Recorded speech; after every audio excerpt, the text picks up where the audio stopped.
What's causing all this? Woo! Put Scooter on the phone, you bird brain. What do you do, backflips? You jump up there in a silly suit? What do you do? You go BAM! I want you to play that. Play that. Hey, good afternoon, everybody. Welcome back to the Youngstown studio. Fast Freddie here. We haven't done a podcast for a couple of weeks. I've been tied up with bike nights and some other things. Now I'm back to working for a living, so that kind of cuts in on my my spare time. But anyways, it's good to see everybody. And today we're going to be talking music. With me is my buddy Dave Hope. Apocalyptic, you got to get an easier name to say. I think we're just going to call our band Al. Yeah, Apocalyptic Lovers. Now you're making me work here. See, this is too much like work just to say the name of the band. But anyways, you guys got some really great music, and we are going to talk a little bit about the history of the band, how you guys got together. We'll delve into like your musical past and how you got to where you are, and your first instruments, your first drums, whatever, first time you performed somewhere, whether it was at a talent contest at school or something. And we'll just go through the whole thing. We got all evening, and we'll also take some calls if people want to jump in and chat with us here this afternoon. We'll be able to do that as well.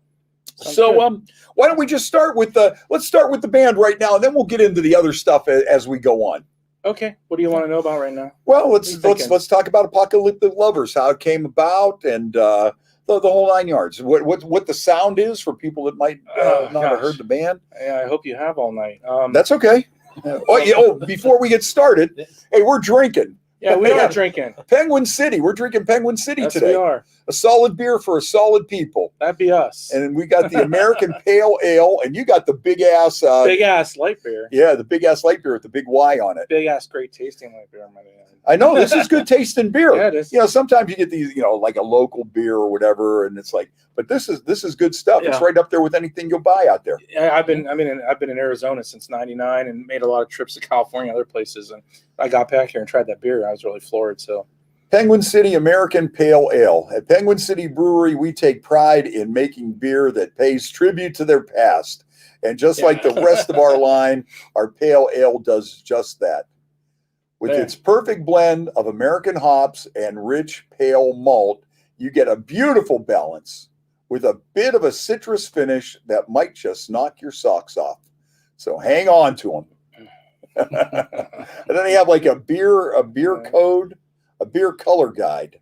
Yeah, I know, right? They really okay. So this is like in the yellowish orange right there. Yeah. So if you're into that and you want to know what that is, yeah, their pale ale is good. Yeah. Okay. So I'm gonna give this a try here. Penguin City beer made right down the street from here. Yeah. Yeah, it is. So, gosh, Apocalyptic Lovers. You want to go back to like probably 1989. Most people will know us as Love and War in the Youngstown area, but in '89, I got bit by the original bug. I was in a cover band with some friends. All places you'll probably remember these stomping grounds. I went to see Lazarus with Greg Bruno on guitar and Bob on guitar and the rest of the guys and at Seclusions in Warren. The Seclusions. And I'm like, I was just like, fuck this cover band stuff. That's where it's at. That's what I want to do. So from 89 to about 92, I went through a bunch of people running ads and like Scene magazine out of Cleveland and all that stuff. And my longtime friend who played with me in high school, he's a bass player. We're both from Liberty. Mike Nagy's from Liberty. I'm from Liberty. Rob's from Champion. Mike and I started just fiddling around together while we were auditioning people. And we picked up Sean McGee out of Akron, Ohio at the time. He's originally from like the Rhode Island. Actually, Connecticut? Yeah, up in that Northeast. Yeah. He's from up there. And then we grabbed Rob. And we had a good run in the 90s considering Nirvana and Soundgarden were the big thing. And, if anybody grew up on 80s, early 80s heavy metal, it's the reason that I started the band is towards the end of the 80s, going to the 90s, I got really tired of all the very vanilla, very safe, very pretty sounding bands. It was just so commercialized and so glossed. I don't want to bring up any names because a lot of them are still out there, playing sheds and stuff. But I grew up, loving the originators. I like the early Dokken, the early Rat, the early Motley Crue, all that early 80 to 83, 84, it had an edge to it that later stuff didn't. And I was like, that's what I want to do. And I stumbled upon a very angry man in Akron, which was our guitar player, Sean. Yeah. You know, he for a living to get by, I think he was in lawn care. And when off seasons, he was donating blood and plasma to help pay for rent and that kind of stuff. And God love that dude, man. He's a great writer. And he was driving down to Youngstown 4 to 5 nights a week at first for rehearsals. Yeah. And then once we got up and running, we were playing out minimum 2 times a week to 3, depending on where it's at. You know, the Cleveland Agora, Akron Agora, just the whole tri-state area. But it's very... you know, a long time ago in Scene Magazine, they interviewed us, and I said, you know, I like to think we're like the Beatles with balls, you know, because they were talking about holding my hand. And, you know, Sean's music at the time was more FU, and, you know, it's about real life. I think that stuff resonates longer and ages well, as opposed to like Cherry Pie or something like that. I mean, I love Cherry Pie. It's a catchy song and fun, but it becomes very sometimes dated, you know. And Sean, and at that time, that's what I thought. And Sean just was a great writer, and we did the best we could. We got, you know, a couple of distribution deals around 95. And finally, we just, you know, we hit the wall, no animosity. It just was like, it's just not our time. Let's go about life. Right. Fast forward, I moved to Arizona. Everybody's doing their own thing. And my wife's sister passed away unexpectedly very early.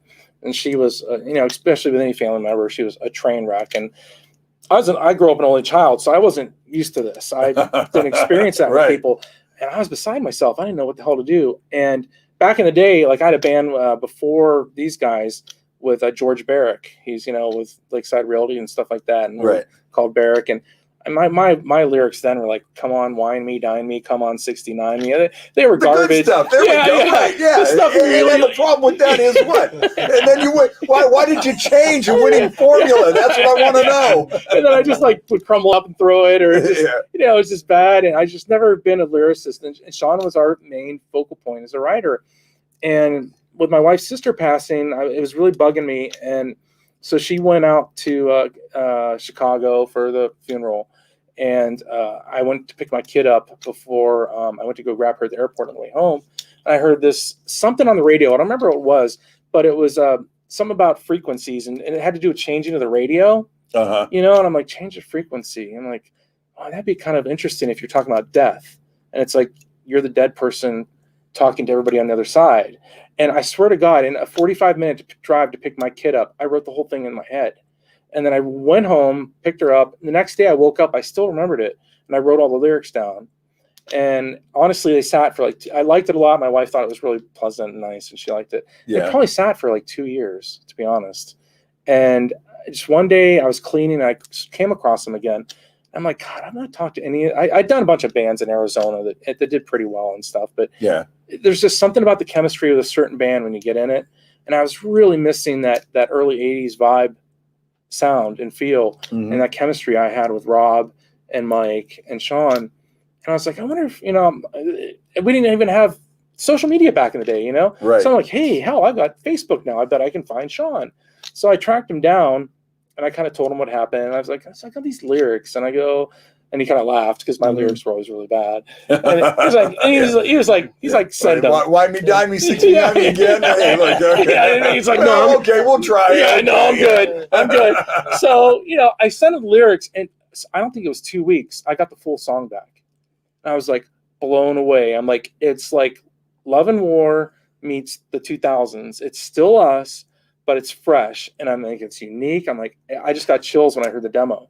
I'm like, we should record this. And he's like, yeah. So I sent it to Rob, and Rob did some vocals with a friend of his down in Pittsburgh. And it was weird. It started off with like, okay, that song was the catalyst. Yeah. And then next thing I know, we're like, oh, we weren't real happy with our last release, even though it sold a lot of units. We didn't like how it sounded. So I'm like, why don't we, you know, do half of that release, re-record them like how we wanted to do, and also maybe do a few new songs. And we were like, oh yeah, that sounds like fun. So we basically had a rock and roll fantasy camp one weekend. We all flew in or drove in and went to Josh Roman's in West Middlesex, PA at Mind Rocket Studios. Yeah. I did all the drum tracks on Redemption Volume 1 on a Friday night. in a very short amount of time. And these guys were in on Saturday, did all their parts. Sunday, we all woke up and we did an acoustic show somewhere. I don't remember the name of it. And then went on our merry ways. And our only real plan at that point in time was just for ourselves. You're right. And but then next thing, you know, I'm Rob's been around me a long time. It's like I'm one of those people. I just like snowball and I can't sit still. Mm-hmm. You know, so Josh started sending me some mixes, and they were fantastic. They were great. But I'm thinking to myself, I'm like, okay, if this is something that I'm going to play for my kids, and this is a one and done, this is my bucket list thing, what would make this like fucking out of this world for us to do? Yeah. And I'm like, it's not 1970 or 80 anymore, and I can contact anybody I want. So I went through all my records, and I picked out 5 producers that I loved growing up. That I didn't know I loved them. I just grabbed a whole bunch of vinyl. This is my favorite album, and all of a sudden it's like, oh, this guy put this together. That guy, or maybe there was a common thread going through some of these. So and there was like Bew Hill, and then some other guys, but the one was Michael Wagner. And, you know, I had, you know, he did like every Dokken record. He did Keel's Keel album, which is my favorite Keel record. He did Alice Cooper and Queen and Motley Crue. I'm like, oh my God, this Skid Row and Stryper and Janet Jackson. It's insane, like, right? Yeah. So extreme. I mean, you look at his discography. It's nuts. So all I literally did was I was not unhappy with the mixes or any. I love working with Josh Roman over at Mind Rock. He's awesome. But I was like, but I'm an old dude, and if we're not going to play out or do anything, why not try to do something insane? So I just on a whim emailed every one of these guys one email. I didn't stalk any of them. I just sent out one email. Only one person responded, and it was Michael Wagner within 24 hours. And he's like, I really like this stuff. He's like, what are you guys doing? So I just kind of told him, he's like, well, why don't you guys come down and I'll mix it for you?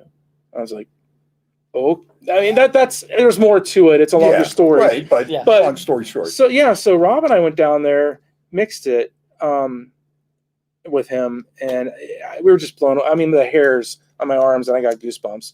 And do you want to? I'm babbling. Do you want to tell him the story about? Go ahead. Do you want to tell him the story about Dockenized? Oh yeah. So there's a story. The story's called. This is going to bore people who follow this for a while, but it's still a good story. The story's called Dockenized. So yeah. Well, I mean, you know that Dokken was the band that all of us, you know, had in common, and we just loved the production, the albums, you know, and obviously that was, you know, the band that Michael had done first record quite a bit, that he really had done, and he came over here. He met Don over in Germany. He lived with Don when he came over here to California. That's, you know, if it wasn't for Don, he wouldn't even been over here. He did tooth and nail. That's all that really matters to me. Yeah, well, so you know, we were in the studio and we were trying to describe to him what we were going for, like the sound, what we were, and we just kept saying, you know, you know that Dokken song, there, you know, well, you know that one. Can you kind of, you know, there's that echo on that, you know, on the vocals, or there's that, and so after a while he mixed, he was mixing them like Better one at a time. Days. And we came in. He mixed it. We did some stuff, and then what he would do is we would leave. We'd come back. He would get up early in the morning, and he would like do his final touches, and then we would meet him in the afternoon, and that was it. And he would do the final playthrough, and then we just kind of, you know, tweak it from there. And we walked in, and he goes, "Well, boys, it's done. It's Dockenized." And we're like, "All right." Yeah. And he played that for us, like. I'll just, Well, you were there a little bit. I was drooling my mouth at the floor. I was like, oh my God. He was there. You're almost like, that's us? Yeah, exactly. And it was right at the beginning, because Rob was there a little bit before me, and I showed up, and we went off on the tangent about Dokken, like going Dokken this and Dokken that. And Michael's like, well, sit back and see what you think of this. And he played Better Days, and like literally I got goosebumps and hair went up on my arms, and I was like almost in tears. I'm like, this is how we wanted it to sound back in the day. Right. I mean, our old CD with the 2 distribution deals we got those because we went to California in about 94, 95, and we're at the Foundations Forum Heavy Metal Convention, and we got linked up with a place out of Indiana and a place out of LA. We sold 5,000 copies of that piece of shit. As I like to call it. And to me, I mean, I was probably okay with it at the time, but as time goes on, you're just like, oh my God, you know, it was rushed and all this kind of stuff. And I was just like, had it sounded like that back then, who knows, Yeah, which is funny that we can, because that's why we said, hey, let's, we can do this, we can take our time, but we still were limited. I mean, we did this over a weekend with Josh, right? So, but it didn't 2 feel days. rushed, right? We knew the songs, we came in prepared, and muscle memory kind of took over. Yeah, but it still is amazing to think that. We went in, recorded this in a couple of days, and then boom, just off. The cool thing that was fun with it too is we were like, there's no boundaries these days. We didn't have management, we could do whatever we wanted with whoever we wanted. So I was like, let's have 2 bass players on the record, and everybody's like, what the hell are you talking about? I'm like, well, yeah, Mike's good friends with me. He's a phenomenal player. I go, but George Allen was in our band for quite a while. That's pretty wild. The 2 bass players. And that's an excellent idea. How many bands had 2 drummers and things throughout the years? And George's voice is great. So him and Sean harmonized together really, really well. So, he came in, and I think there's 8 songs on that record. So I think Mike did 5 and George did 3. Something like that. I think so. I'd have to go through it. Yeah, I'd have to go song by song. But it was something like that. But, but even George came in, and then there's photos of us. I wish we'd have had more video taken, because we were all doing all 5 of us doing gang vocals. Yeah. And it was a really nice. It was a really good time. And honestly, after we left that studio, I didn't honestly know if we'd even see each other again. We were just happy to get something down on tape. That's pretty crazy, though, that you reached out to this guy, this big time producer, and then the guy says, yeah, sure, come on down. And then he does it. That had to be like blowing your mind this whole time, when we played out a lot, even early in the 90s, I can't tell you how many people would come up to me, and they either directly tell me, like, I'm going to steal your guitar player, or I'd find out that such and such band's trying to get our guitar player. Yeah. Sean's got he writes like, I used to say a long time ago, he writes like a rabbit shits. He writes a lot, and he writes really well. And the funny thing is, now that we're back together, we did that Change of Frequency tune that was on the new record. He's like, you're going to have to help, because he's like, I'm happy now. I got nothing left. I'm like, you're happy? He's like, yeah, I got a good job. I got a good life. He's like, I'm not pissed anymore. He's like, you seem pretty pissed. You write the lyrics, and then I'll see what I can do. And that's kind of our process. It's he does great music and great melody lines. I'll send him lyrics, and sometimes he'll leave him 90% alone, or sometimes he'll like go into a junkyard and getting parts for a car. He'll take a verse here, or just the chorus, or he'll like a phrase and then write a whole song about the phrase. It just depends what it is. But he's got a knack, man, and we're very, very fortunate and lucky to have him. Yeah, he's fun to work. Yeah, he's fun to work with. Cool. And Michael was like, he was like, when he emailed me back, he's like, some of your band really's got a real niche for writing. And I'm like, oh, that's our guitar player. And he's like, your singer's got a really great voice too. Because you guys remind me of the Dokken of the early years when they were really, when they were really hungry and that kind of stuff. I'm like, thanks. And so he's German, he's funny and crazy as hell, and we just really hit it off. And he's still got I can't describe the way that he talks, but he's got a particular accent, that you can tell he's German, but and this guy's just Americanized. Right? Sadly, he just recently retired too. That really bummed me out, but but he's had a good run. I mean, do you want to do Better Days? Sure. Yeah. How about we lead up to Better Days real quick? Okay. All right. You're going to play a video, right? Yeah. All right. So anybody that's watching this, if anybody's actually tuned in, this Better Days video, this song is actually one of the ones we redid. It's from War Rages On from the 90s. And it was a song we always opened every show with. We love the song, big harmonies and choruses. But the ironic thing about this song is it's really now lyrically. And when the COVID thing hit and there was lockdown, we were getting ready to go in and record. All the songs were done for our new record, and we just shut everything down. I was fidgeting like crazy. Like, I need to do something. And I don't know, my wife and I were talking, and I'm just like, let's do a video for Better Days. And it was really funny because I said that. And I don't know if you know Jen Ricosi or not, but it was like about an hour later, that chick messaged me, and she's like, COVID sucks. You guys should do a video for Better Days. And I'm like, it's funny you mentioned that, because we're working on that now. So, we're always very inspired by that Van Halen video right now. I thought it was, the imagery was really powerful from it. So we ran with that idea to do it, and we're really excited to release it, and YouTube flagged it. So I went through a bunch of emails, and it got to the point where I called them and tried talking with them, Yeah. which ended up in argument. They said the Better Days video is we won't, which flagging it means we can't promote it at all, and their algorithms won't lead anybody to it either. So unless I shove it right in somebody's face, nobody's going to see it. And they said it was too violent and too political. Oh, geez. So let everybody watch the video, and you tell us if you think it's like too violent or too political. And see what you guys think. Good. Let's crank it up. All right. Apocalyptic Lovers, Better Days.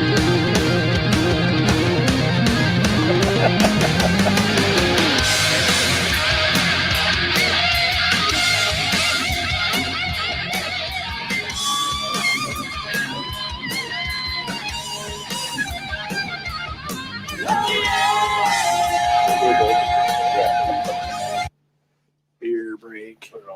We never put that song out as a single because it cruises in almost 6 minutes, you know. So, but nowadays it's like, who cares? Yeah. Well, yeah, I was thinking about that on the way out here. No, there's, nobody does anything for keeping it in 3 minutes or whatever. Hey, last time I saw you, nobody can hear us, right? We can talk. The mics aren't on, are you?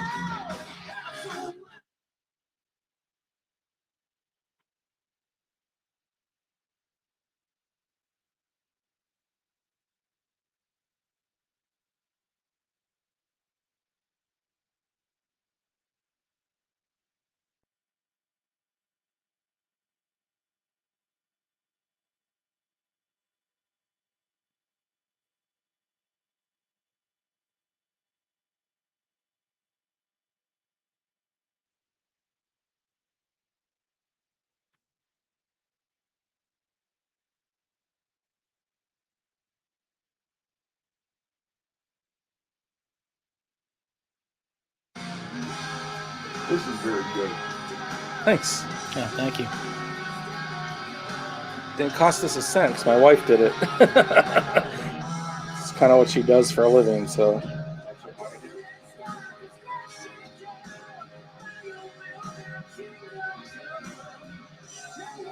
That is very cool.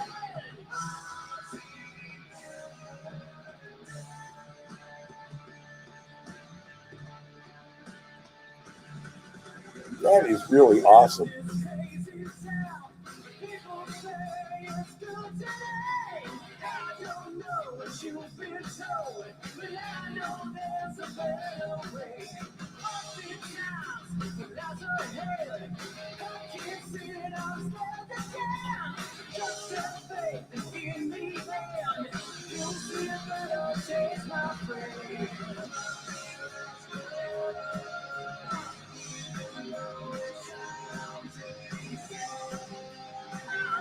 This is very cool. Thanks. Those people from YouTube are high. Yeah, I don't get it.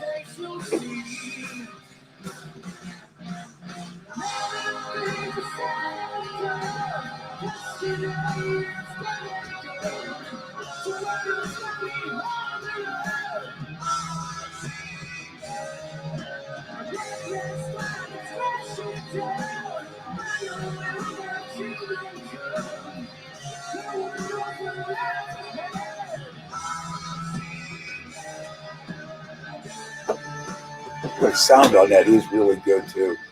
That sounds really awesome. He was awesome to work with. Yeah, I feel so lucky. It's not even funny.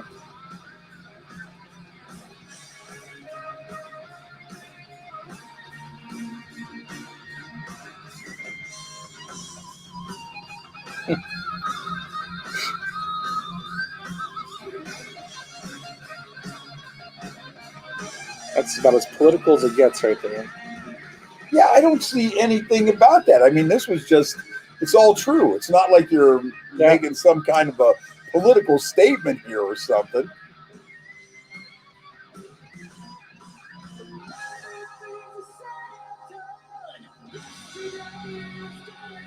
Yeah, I really don't see what they're talking about. Yeah, we didn't pick any sides at all on this. It was, I don't know.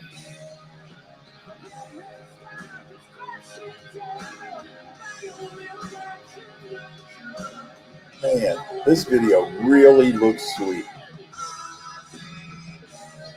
It's amazing what you can do these days, Yeah. Wish we had that stuff. Back Oh, then. it is crazy, and it's easy now. It's not like you had to be like, you got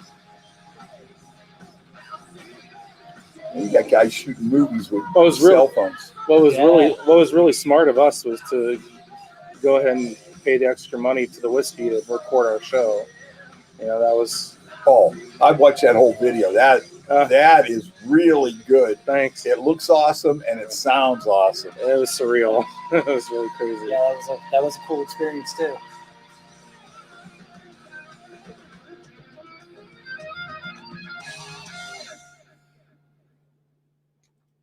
Wow. Very good, man.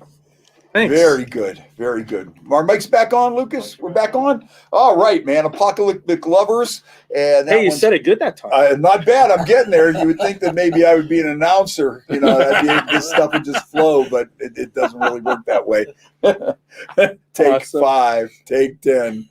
Golden. Din, done. Golden.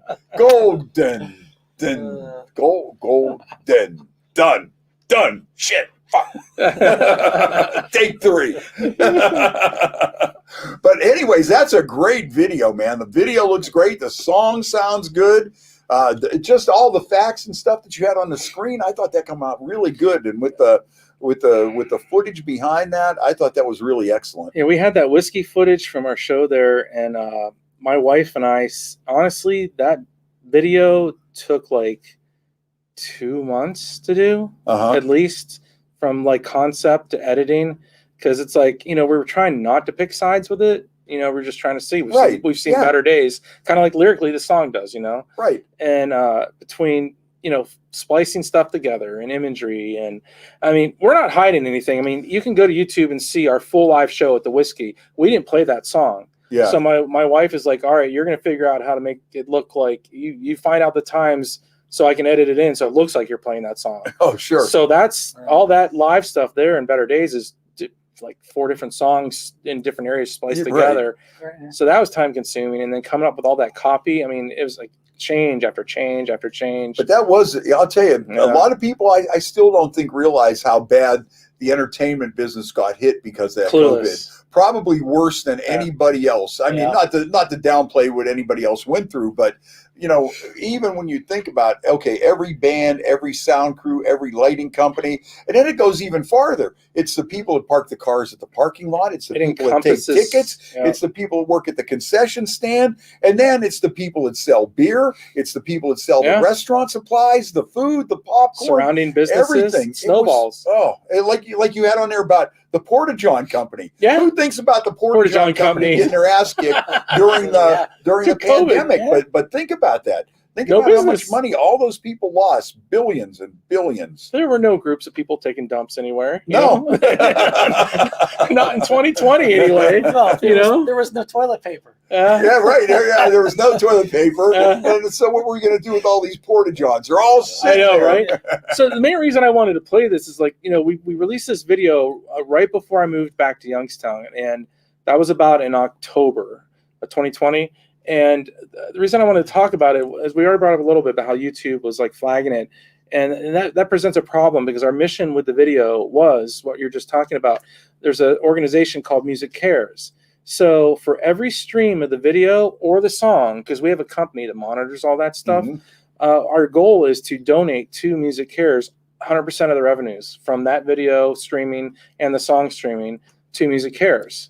And YouTube has made it a real pain in the ass to get it out there. So if people can share that and talk about it and get it on all over social media, that'd be really awesome. Yeah, that really would be. Now, I know some people in Pittsburgh, they had a campaign going for Save Our Stages, SOS, and I can't see why people wouldn't be behind this and why they would make that hard to do. There was nothing political about that. That was just stating facts. And I'm just so glad, though, that things are just starting to get back and get into the groove a little bit. Though, I'm still worried, though, that something's going to happen, like, oh, this variant come by, or there's another strain, and it just kind of worries me a little bit, Maybe I'm just a little paranoid or whatever. Hopefully it won't. Well, I guess we'll have to wait and see thing. Yeah, but it's not stopping me from until going then about my business. Till then, I'm back here, which makes it a lot easier. We can actually pull some resources together and rehearse once a month or so before shows come. Because before that, I mean, literally that whiskey show that was in that video, we all rehearsed. We had not seen each other since our show in 2016. Wow. Right? At Hubbard, when we did our record release party at the New Manhattan. Yeah. We did a record release party at Hubbard in 2016. God, now that show, that we had not seen each other in almost 20 some years. And we played the night before at a relative's house and rehearsed and got in some good rehearsal there. But literally after that show, we had not seen each other until in LA, and we rehearsed the morning of that show for like an hour and a half, maybe. A little more than that, but maybe 2 hours. That was it. Not very long. So thank God for muscle memory. Yeah, that's true. Yeah, I'll tell you that. Now, you guys played at the Whiskey and you opened for Dawkins. Yes. Yeah. How cool is that? I mean, your main band, and for people that aren't really familiar with the history of the Whiskey A Go-Go, why don't you give them a little bit of a background, because it was such an amazing place and still is. I mean, that's one place that I would really like to go that's on my bucket list. You have was to. the Whiskey. We were there. I was there when we went there in the 90s. I was there, and it was dirty. It reminded me of some, there's one local establishment we played all the times, and if you walked into RJ's Lounge, you knew the next day you played there because your gear smelled like RJ's Lounge. You know what I mean? The parlor in Niles was another one of those places. Yeah. So you know what I'm saying? Yeah, right. So the whiskey was honestly reminded. You couldn't even lie to your wife or girlfriend that you were somewhere else, because the minute you would walk in, I could smell that pressure fried chicken and nicotine anywhere. So it's like 94, and it's like the demise of hair metal, and I'm sure they were trying to figure out what they were doing there, and I'm sure their business was not booming at that point in time. And I was there, and it reminded me of JB's Lounge, but like dirtier. And I was not real. Imagine that. It still had the aura, but I was just like, oh man, really, And I had some friends say that ever since, because it's now an historical landmark or something like that. So it's better than it's ever been. It is a fantastic place to see a show, and it's a cool place. But honestly, you can Google the Whiskey. I mean, it's easier because you can't really name a band that hasn't played there, right? Right. It opened in the early 60s and has just been a staple for everything. I think like you could throw out any name like Zeppelin, Elton John, The Doors, Kiss, Dawkins, the whole LA metal scene came out of there, Rat and all that stuff. And wouldn't it have been great to be a part of that? Just to be hanging out on Sunset Strip when all this stuff was going down, when it was at the peak, and these guys were at their most decadent behavior, and that place, I'm sure, when the whiskey was flying and these guys were all coked up and stuff, I can only imagine what that whole scene was about. I mean, you hear about it, but it would be like, boy, you wish you could have been there to see some of that stuff firsthand when all these guys were just like when that. The hair metal, that whole scene, when that was starting to break out, when it was still dangerous and less poppy as it went on. When these guys were like the real deal, and they just had that attitude and they didn't care, and they're young and they're able to drink mass quantities of alcohol and they're just going balls out, and I just think that would have been so cool just to fun. see that whole scene as it was going down. Yeah. But people don't realize what that was like, what that whole thing was about. And, these bars, and these are the bands that are playing in there. And it just kept going, man. Yep. Sunset Strip. And I mean, we were out in LA for that Foundations Forum, and that was one place I wanted to go because we were planning on playing there. And that's why I went there. And I won't go into why and what happened there. But for us to play there again with the four of us was some icing on the cake, because I never thought it would happen. After being there in 94, 95. So it was some shit went down, and I'm glad they didn't remember who we were. And I'm so thrilled we played there. And it was, honestly, I should have just put my sticks down and walked away. That's how good of a feeling it was. I mean, my wife is a huge Doors fan, and she walked in there and she was just like, cause we walked in there before, everybody's still outside in line, and you go in and you're just the band and the crew, and it oozes aura. You're like, that same stage has had Motley Crue, Rat, and Dawkins, and Zeppelin, and Elton John, and And you know, if you didn't like the grunge era, every freaking grunge band played there. It's like everybody has played the Whiskey a Go Go. Yeah. And it was an amazing experience. It was a lot of fun. I mean, yeah, I don't know if you saw the pictures, but there's, you know, a line around the building before, you know, the doors even opened. And then when we went on, we were in the middle of the lineup, you know. And you know, since we're talking about the Whiskey, I'll just throw this in there. I have a quick story. So we marketed the crap out of us playing there. You know, we did everything, spent money on the marketing, the whole 9 yards, you know. And we had all these tickets we had to sell for that show, and we sold them. And I honestly, had it not been Easter weekend, we could have probably sold twice as many, because I had a couple from London who was a fan of ours, a fan of Dawkin, and like you, bucket list thing. They're like, holy no brainer. And they bought tickets from us, and they flew in for the show. People from Youngstown from the show. The people from all over the country bought tickets from us to go to the show to see us and Dawkin and go to the Whiskey. And it was really fun. Like, we loaded in, it was all chill. You don't get a sound check when you're an opening band, so that's a little stressful, you know, especially when you have all the harmonies that we do. But the very first band was this great thrash band, young guys, like probably like 18 to, I think 24, the oldest one, you know. I think they were called Hammered, and it was it was kind of like garage thrash. It was like early Metallica meets Soundgarden. They weren't as technical as Metallica, but heavy and super nice dudes. And they were in our dressing. We see all the bands share a dressing room, 2 to a room. So we were in there with them. They're like, they're pot, and it's like smoking out, you know. And they're like, "Do you guys care?" I'm like, "Hell no, whatever," you know. And they're super nice. And so since they were the first one on, they actually got to do a sound check. So they went down there and set up their gear. I'm sorry, not sound check. They got to set their gear up the way they wanted to. Right. Yeah. After that, you just go plop down. And you have 10 minutes to plug in and go. So they did that, and they came back up to the room, and you could just see in their, you know, being they were older, I looked at them, and they looked like deer in headlights. Their eyes were huge. I'm like, "What's wrong?" "Oh, nothing." I'm like, "Oh, okay. I thought something was wrong." They're like, "Dude," they're like, "Dude, this is our 3rd or 4th time here. Do you see all the people down there?"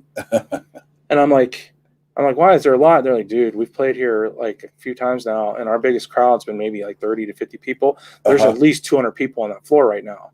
And so they're like, "It's awesome." They're like, so like shocked, out the door, you know? Yeah. And so by the time we went on, dude, it was one of those things where the upper level and downstairs, like, you're like this trying to carry your drink, and you could not move.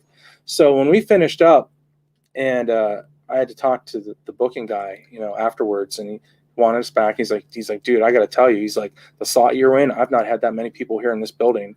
We were past capacity before you guys went on." And he goes, "And I saw your marketing, and I've heard, you know, a lot about you guys." It's like, "I'd love to have you back. I've not had that many people in this building that early for over a year." Oh, that's awesome. So it was good. It was, you know, it's like you feel like, okay, we did a good job. It was a lot of fun. The amount of people was insane. I never sold that much merch at a show, I'll tell you that. Okay, we got a couple comments here. Yeah, we got a comment from Mike. "Any plans for a new CD? I heard some demos and they were killer. What can you guys say about the new tunes?" They're coming. They're coming. Yeah, now we're working on stuff. Yeah, we have a ton of material, and now that I'll tell you what, the damn drummers held up this whole thing. Son of a bitch, moved to Arizona. Yeah, really. Nowhere to you can't rehearse in Arizona, man. That was the dumbest move I ever made. I was in a condo, and I had an electronic kit, and I still have people calling the cops on me. Really? Hitting the pads. Yeah, it was the most awful experience drummer-wise, you know, but I'm back here. I'm in a house. I set up a home studio. I have an electronic kit. I can even play my acoustic kit without people bitching. We soundproofed it. So the plan is the tunes are demoed pretty much. So we're going to play a brand new song today for you guys. It's a very polished demo. And the plan is I'm going to go into Mind Rocket Studios over in West Middlesex with Josh in the fall. And I'm going to lay down all the drum tracks. And as soon as I'm done, everybody else is going to come. This time we're taking our time. I'm not going to do like a fast weekend now that I'm back here. Right. And so when I'm done, then Josh and is going to work with Sean and our bass player Mike and Rob, and we're going to get everything done. And there's going to be hopefully a brand new record for everybody in the spring of 2022. And the plan this time is, and this will be another topic we'll touch on later, we're adding a new band member. It's a lot of shows. We want to over an 18. We don't make them. We don't want to oversaturate. We're not interested in a million shows, but we want to make everyone like an event and special. Right, right. So over about like a 16 to 18 month period, we want to do a dozen or more shows. Oh, okay, that'd be cool. Oh, hey, yeah. can we get a clip of you guys doing something original from the whiskey? Yeah, there's 2 single cuts on there. We have. I have that Change of Frequency song we talked about. If you want to see that, and we also have a cool tune called "Who the Hell Are You." Let's do "Who the Hell Are You?" Yeah, we'll end up doing them both. I mean, we got all. You know, our guitarist wrote that song about our old manager, so that's fitting. Okay. All right, we could if we could forward into that. I think underneath it has the times on where each song starts. When I was watching that earlier, Yeah. I'll tell you what, though, man, the sound is really good. You guys got that. You got that blend where you got the harmonies, and there's it's kind of melodic, not kind of, it's melodic, but yet it still has that edge. And it's still rocking. It's like it covers both things without it being overly poppy, with not really being that, but it's still got the balls behind it too. It's like that, you got that good blend. You're like right on that cusp, or right on that line. You sound just like this promoter from the UK. His name's JJ. He wants to bring us over there to do a few shows, and he loves that first record. And his favorite thing about it, there's no ballad on it. He's like, it's edgy, and there's no freaking ballad on the 3rd track. I'm like, sorry to disappoint you, but the next record there's going to be 2. But all right, so that's full show. So there's single clips. I got time markings on here. Yeah. So what song do we? Which one do we want to hear? Who the hell? Can you pull Who up the the hell are single? Don't go from the full show. Go from the ones we edited out. Oh, okay. They're just a little bit better. The full show we weren't really able to like tweak anything with, and it's the single ones sound a little bit better. What song? Who the hell are you? Right.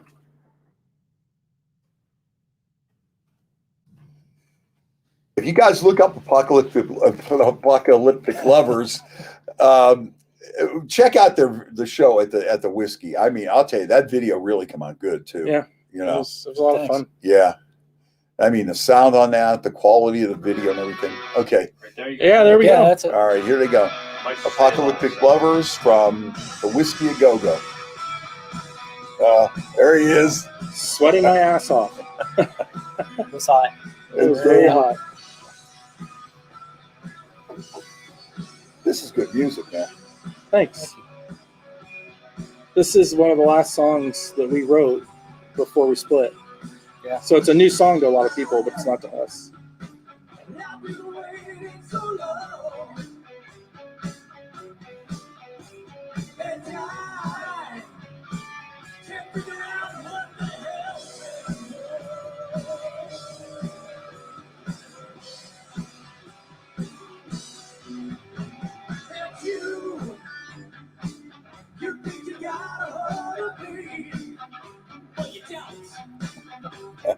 Pretty good.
so glad we got the video. I didn't videotape my wedding, so I learned. You have a special event, videotape it. Yeah.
Yeah, that rocks, man.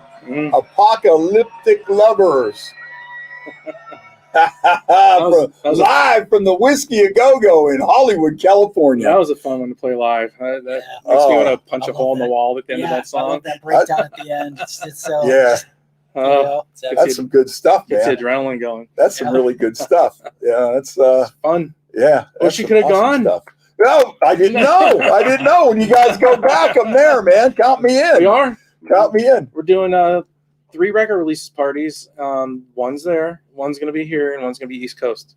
Oh, that'd be awesome. So for sure, that's the bare minimum we're doing. So. Yeah, I got to get to the whiskey. Believe it or not, I've been all over the place. I've never been to California. And I have friends that live out there. I have one of my good friends lives in San Diego. He's always saying, dude, you got to get out here, man. They say San Diego is one of the nicest places ever to live. Actually, a really good guitar player that was actually in our band before Rob. His name is John Soletra. He bailed on me, and I was a little upset at the time, probably. But I got it, He moved to New Orleans, and I lost track of him. So then fast forward, I'm out in Arizona, and I'm in this real heavy band that's like Pantera meets Alice in Chains. And we had an issue with my rhythm guitar player. I'm like, man, I wonder if I could find my buddy John, because I know he's not in Ohio, so he's got to be somewhere. Once again, in Facebook, he was like, I Googled him. He came up on like 1 million tattoo magazines. So he went down to New Orleans. He took an apprenticeship down there, and now he lives in LA, and for a living, he tats. He's excellent. He's a killer guitar player. Yeah, if you want to check out like a local musician who has some good stuff out there, he's in a band. You can go on. I'm pretty sure they're on all streaming services. They're called the Lords of Altamont. And dude, it is like in your face garage rock, and they kick major ass. And he's done tours over in Europe with them and stuff. But that's I crazy. Believe it. Yeah, he's still the sweetest, nicest guy I ever met too. It's really super cool, dude. The Lords of Altamont. Yeah, that's crazy. It's like ALTOMND or something. I'd have to look, but okay. Yeah, but he's a killer guitar player, and what's funny is like I know him from the shredding days, but they're like Ramones, it's like very in your face garage rock, but it's really good. That's wild stuff. Yeah. That's wild stuff. So let's start with like your musical career now. So when did you get started? When did you start playing? Now, were you always a drummer? Did you start with drums and stay with drums? Or? Yeah, my parents have a picture of me when I was probably 2 with a drum for Christmas. So I was kind of enamored with it. Yeah. And so a lot of people don't know this, but my grandmother was the main concert pianist for Youngstown Symphony. Oh, okay. And my parents and my grandfather was very involved with his LTV, but it was something before it turned to LTV Steel. So they were longtime Valley residents, and my parents ended up moving in with them because my grandfather passed away. So I literally grew up with a Steinway concert grand in my living room, and I would see recitals. Peter Leonard, who was a longtime conductor here, actually spent a whole weekend at our house when he came for his interview for the symphony. And I just was always around music and classical music at that. Right. And so my grandma would take me to the ballet and all that kind of stuff, and very that sort of thing. And then my buddy, I rode the bus with Mark Hagan. I don't even remember how old I was, probably like 4th grade, 5th grade, turned me on to like rock and roll. And I think at the time it was probably something like Casey and the Sunshine Band or something like that. You know, I'm thinking that's rock and roll, you know? Yeah. And then, you know, so 5th grade, I started playing drums. That's when I got serious. I started taking lessons from Joe Parlink. He was a long-time percussion instructor at YSU, and he was a long-time drum person with the symphony. A phenomenal drummer. I'd never be as good as him. There's so many guys who wish they could be. He was a great guy. I think he passed a few years ago. But awesome dude. And so, you know, just did the cover band thing in high school with my buddy Mike. Yeah. It was really funny. You know, my freshman year, I knew I wanted to play out and do covers. And I was in the lunch line, and we needed a bass player. And we're talking about, I don't know who I was talking about with, and Mike's a couple guys behind us. He's like 2 years older than me. He's like, "What are you talking about?" So I told him, he's like, "I'll play bass." And he was like the saxophone player in the marching band, you know. I'm like, okay. So I can remember going to DC Music and him getting his pink bass and his Fender amp. And but dude, it was crazy. We were called, we thought we'd be really like original, and we were called Vice, but we spelled it with a Y because it looked cool, you know. And like we played like the Teen Center over in Hermitage. We played Spinner D's over in. And we're like freaking, like literally my mom dropped me off because I was 15 years old and I couldn't drive yet. At Spinner D's. My mom dropped me off and I had my gear and our guitar. You know, you probably might know our singer in that band, Fred Barr. Yeah. Okay. He was a singer in Vice. So he, you know, we all met at the Spinner D's, and here I am like 15-year-old picking up like 20-year-old chicks and stuff. And I'm like, this is what I'm doing for a living. No kidding, right there, man. You know, and so it just exploded from there. And I went to Seclusions one year and saw Lazarus. Yeah.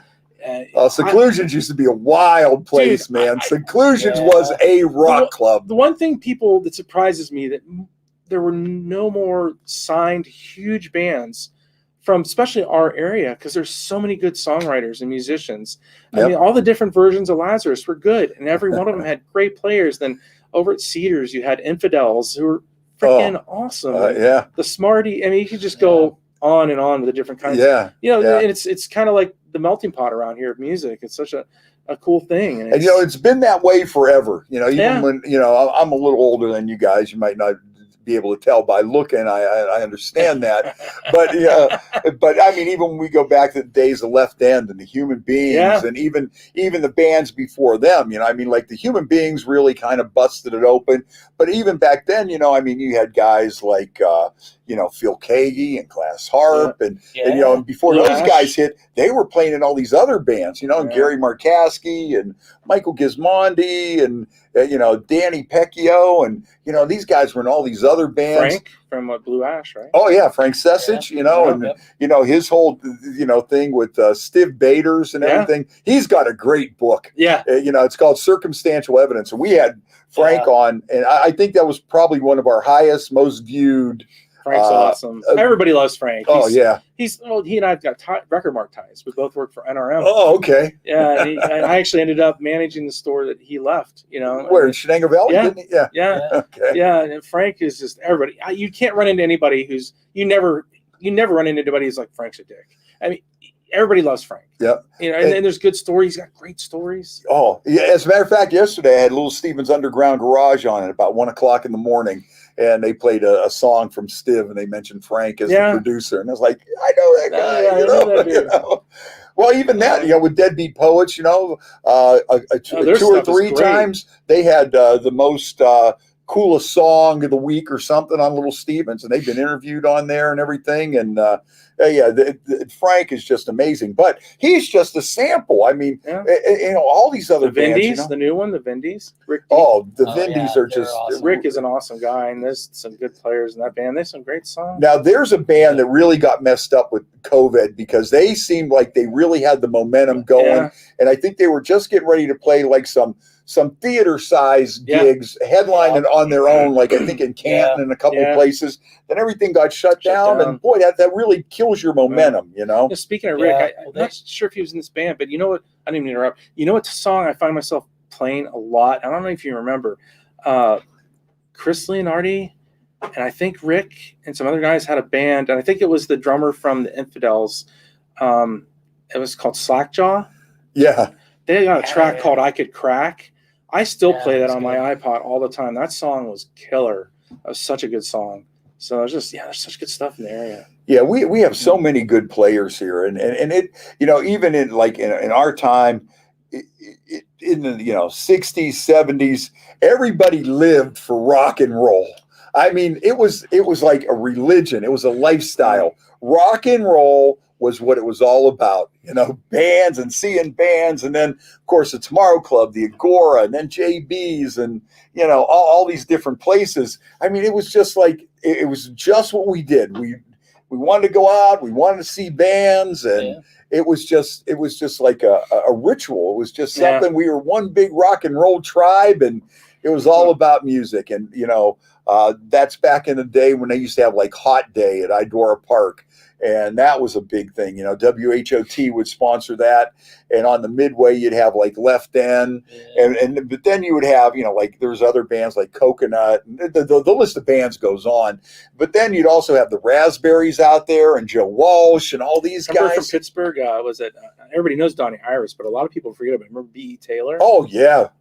Vitamin L? Yeah. B.E. Taylor was great. I saw them at Geauga Lake. And that's where I first saw them live. And I was like, wow. Oh, yeah. Awesome. And then he unfortunately passed away from cancer. And, he used to do that big Christmas show and everything. He's a guy that's missed, And you got Donnie Iris, and then over in Pittsburgh, you had Norman Nardini. And I mean, even now, the Clarks are still going strong. Joe Grishecki. Oh, yeah. Yeah, Joe. And all these guys, and it was just like it was just really crazy. And I think one of the things that really made it was that back then, if you were 18, you could drink 3-2 beer. We had low-powered beer, so if you were 18, you could go out to these places, which meant if you had a fake ID and you were 16, then you're going in there. And so everybody, you had a bigger crowd to choose from too, and everybody was into it. It was just all about rock and roll. Times have changed since I was like 18 years old with a fake ID, and then the Fox and Hound on Belmont Avenue, and pretty much everywhere else when I was 18 with a fake ID. Times drastically changed. That's for sure. The Fox and Hound. What were some of your other hangs? You got seclusions in there. Fox and Hound. JB's, RJ's, and that stuff. RJ's places. Oh, God. Even you think about that, I mean, back in the day, Trent Reznor was playing at RJ's with the Urge. Yeah. Playing. I saw the Urge with him at Fox and Hound. He's back there playing Journey on keyboard. Oh, there's a couple of videos that he's out there like playing Flock of Seagulls or something, something like you sit there. Or I think it might have been Billy Idol, Eyes Without a Face. Yeah, you have him back there. Boy, but now there's a guy. He goes from Mercer, Pennsylvania. Next thing you know, he's recording in the Charles Manson murder house. Right. And then from there, he went and bought a funeral parlor in New Orleans and was recording all of his material in the bloodletting room of this funeral parlor in New Orleans. And it all worked. And then he got hooked up with Marilyn Manson, and next thing you know, he went into some kind of depression and drugs and alcohol, and he was on the verge of suicide. And now he's back bigger than ever, man. He got a Grammy. Did you see that? Yeah. For country, for that. It was Country Road or.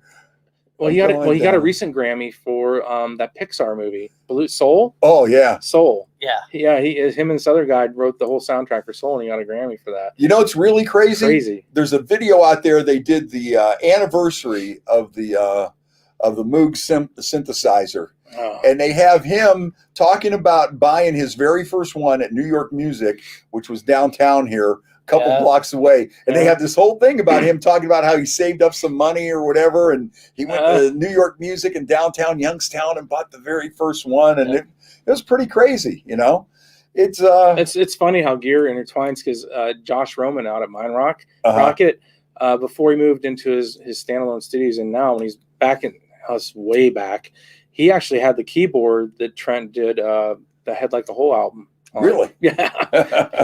I guess Trent probably got all new gear and made some money, a lot of money and got some new gear. Yeah. He had that. Josh had that keyboard for a while. I don't think he has it anymore. Yeah. That's pretty crazy. Right. That's pretty crazy. But he what still was had the first concert you went to? Oh, geez. It was probably a hair metal concert. I think it was Motley Crue. It was probably Motley Crue. I remember it was the Richfield Coliseum for sure, and I'm pretty sure it was Motley Crue.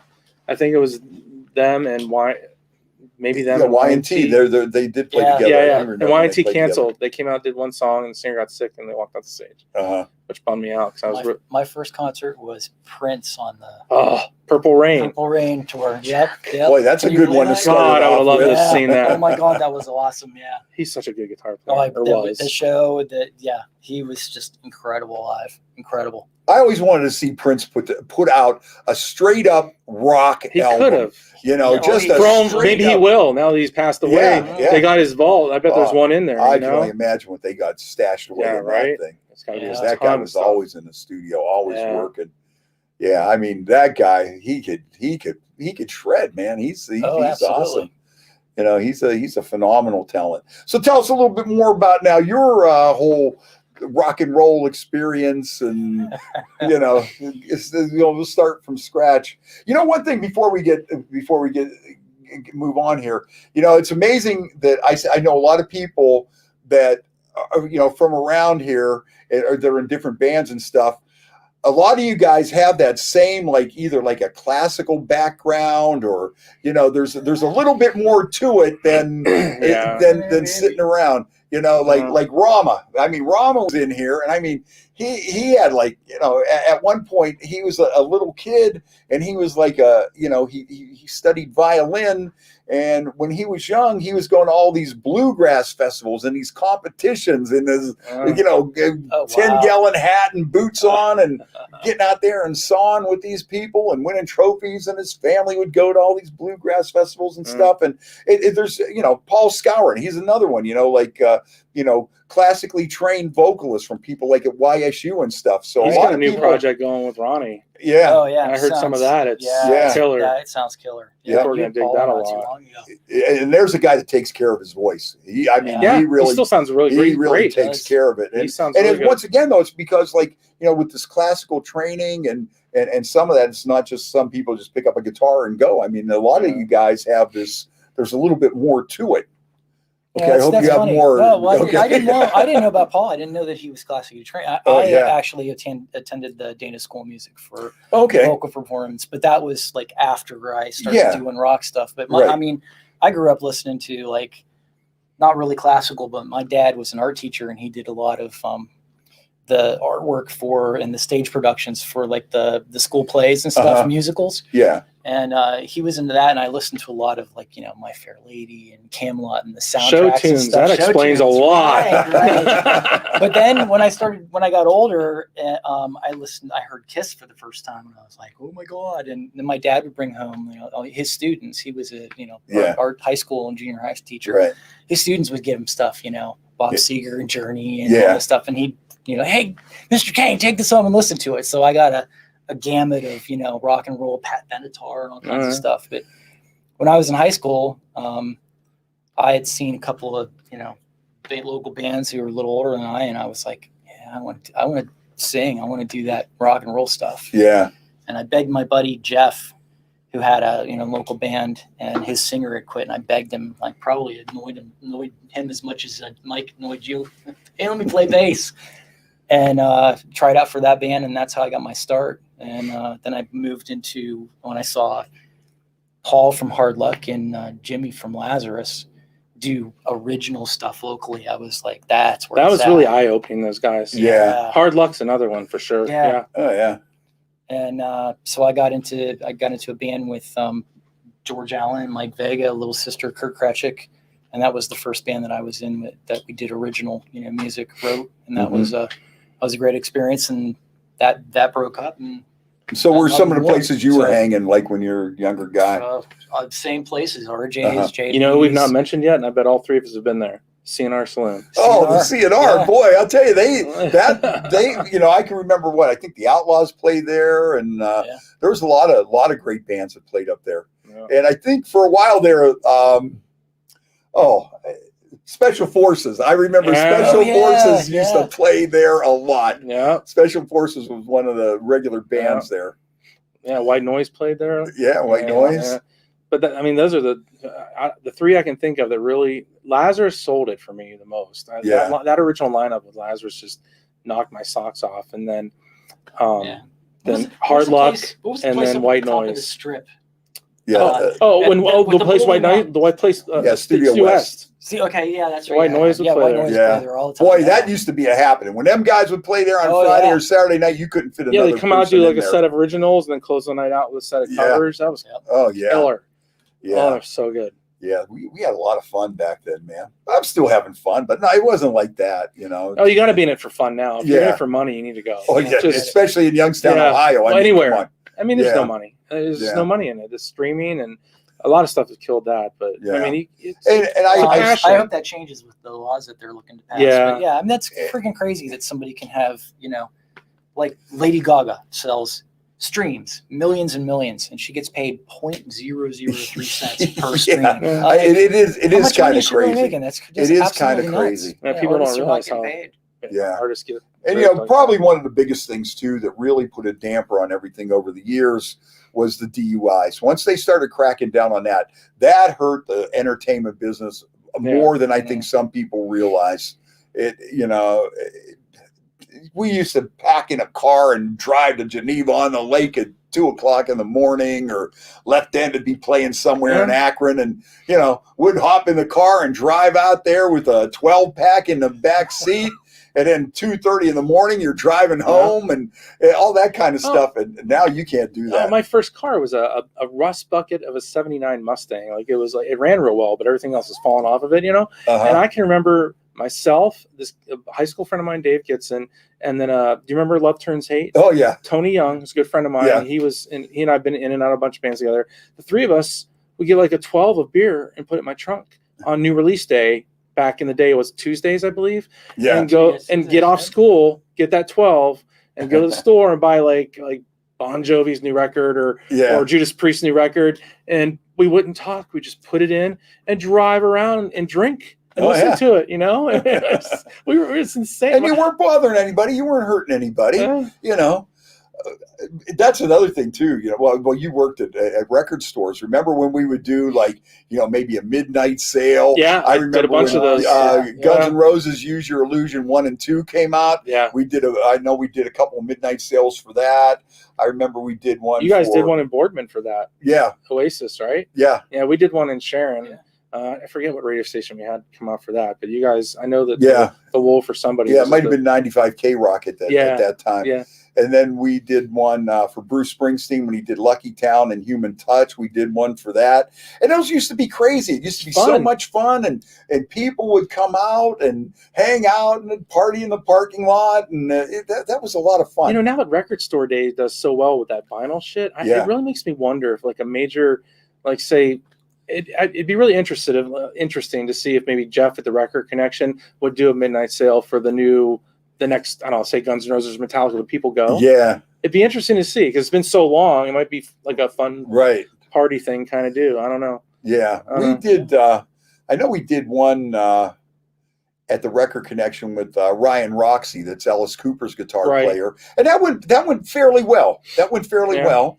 And then, of course, the one we did with Joe Walsh was just unbelievable. I bet. I mean, that was something that you'll never see again. I mean, the Joe Walsh would do a record store signing like that. Jeff and I were just talking about that. That's one of the first places, because Jeff and I have been tight for a long time, and it's one of the first places I stopped when I moved back. Yeah. And we actually ended up talking about that, and you interviewing him. Yeah. That I'll tell you what, that had to be one of my all-time highlights, because he invites me on the bus to talk to him, right? And we're sitting in there, and it's just like, it was like we were just old friends, like we're sitting here talking, and Joe's just sitting there and just was as nice as could be, and that was kind of cool too, because he calls me on the bus, and everybody's out there waiting for me, and I come on the bus, and then we walk off together and stuff, and it was like, wow, this is pretty freaking cool, man. I got a funny story, something like that. A friend of mine, our old manager, and a bunch of us from Record Mart went to see Gary Newman in Pittsburgh, right?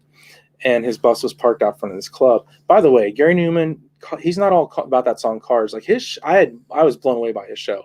Very guitar oriented, kick-ass rock and roll show. I was shocked how good it was. It was really awesome. Anyways, we're all out front and waiting to go inside to get in line, right? And his bus is parked there.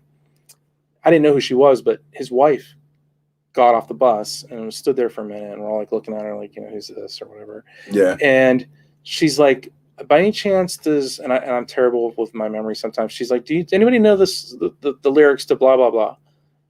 And my friend from Record Mart, our manager, was like, oh, I know that. She's like, really? She's like, yeah. She's like, we come on the bus and write them down for Gary because he can't remember the words. So she like wrote down the words for Gary Newman for some song, and I'm like, go. So there's always something with a show. You got some weird story, so that's funny. Yeah, so getting back to like the show tunes, we'll go back to the show tunes now. See, my dad was a big music guy, and he could play the piano, he could play the guitar, taught himself, and he just dabbled around. I can't carry a note, I can't play, but he was like big into the standards, and he'd play "I Left My Heart in San Francisco" and "Tenderly" and "September Song" and all that. Right. And he was also a big fan of musicals. My old man was a hard drinking South Side carpenter, but you know what? He loved them all, man. I mean, I knew all those, Oklahoma Chicago. And Music Man and all of them. And he would always be, we had the whole collection, and he would be playing those all the time. And he was a big band guy too. Now, my dad never got into rock and roll at all. He was an absolute rock and roll hater, and and he played the piano. So I'd even ever try and turn him on to like Elton John or like Leon Russell when he was playing with Joe Cocker at the time, and he didn't want to hear it. And with my old man, whenever like these bands would come on Ed Sullivan, I never had a chance to enjoy like the Doors or whoever was on there because he would be making fun of them the whole time. Oh no! But he was kind of like the original Beavis and Butthead, and he was funny with it though. What, these guys look goofy or something? I mean, it would be like, I wish I had a videotape of him. One I could still picture like Mongo Jerry, and they were on one of these shows doing in the summertime, and the guy kind of looks goofy, and he's got like those buck teeth and that big afro and stuff. My old man had a field day on that guy, That's funny. But he was a big fan of show tunes, and he'd always take us, Fiddler on the Roof and Sound of Music, and we would always go to the movie to see all those things, and I like them. I mean, I'm manly enough to admit that. That was my life for about 10 or 15 years in Arizona. Oh, that's right. Yeah, I worked in live performing arts theater, and I was they change the title all the time. It was basically a box office manager, but then you're in charge of all the volunteers that come and take and stuff. So I was director of patron relations or guest services manager, but it was all for theaters, and it was interesting. It was a nice escape because I was at least around people that were creative. Yeah. Because I really didn't know what to do with myself because I wasn't doing rock and roll, or working in a record store. But I was at least around people that were very creative. Cool. I think that's one thing where I missed out in high school.